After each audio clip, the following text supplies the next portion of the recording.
హుస్నాబాద్ లో జరిగిన సిసిఐ కొనుగోలులో జరిగిన అక్రమాలపై పూర్తి స్థాయిలో విచారణ జరిపించాలని బీఆర్ఎస్ నియోజకవర్గ అధికార ప్రతినిధి ఐలేని మల్లికార్జున్ రెడ్డి ప్రభుత్వాన్ని డిమాండ్ చేశారు.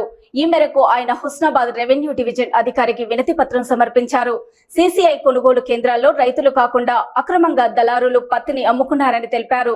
ఈ అక్రమార్కులకు సహకరించిన అధికారులపై చర్యలు తీసుకోవాలని వారు డిమాండ్ చేశారు. ఈ కార్యక్రమంలో బీఆర్ఎస్ నాయకులు గాల్రెడ్డి, లక్ష్మణ్, సునీత తదితరులు పాల్గొన్నారు.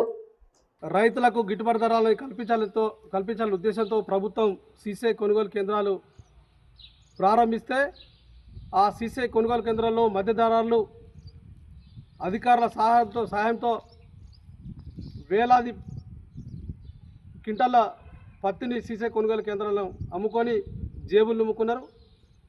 ఈ రోజున 2024 సంవత్సరంలో జరిగిన పత్తి కొనుగోళ్లపై వెంటనే విచారణ జరిపించాలని కోరుతూ బీఆర్ఎస్ పార్టీ ఆధ్వర్యంలో హుస్నాబాద్ ఆర్డీఓ గారికి వినతిపత్రం ఇవ్వడం జరిగింది. మేము ప్రభుత్వాన్ని అడుగుతున్నాం, ఇలా వారం రోజుల నుంచి ప్రజలలో చర్చ జరుగుతుంటే ఈ పత్తి కొనుగోళ్లపై ఎందుకు విచారణ జరిపించాలని అడుగుతున్నాం. ఎవరి పాత్ర ఉన్నదో చెప్పి తేల్చాల్సిన అవసరం ఉన్నది.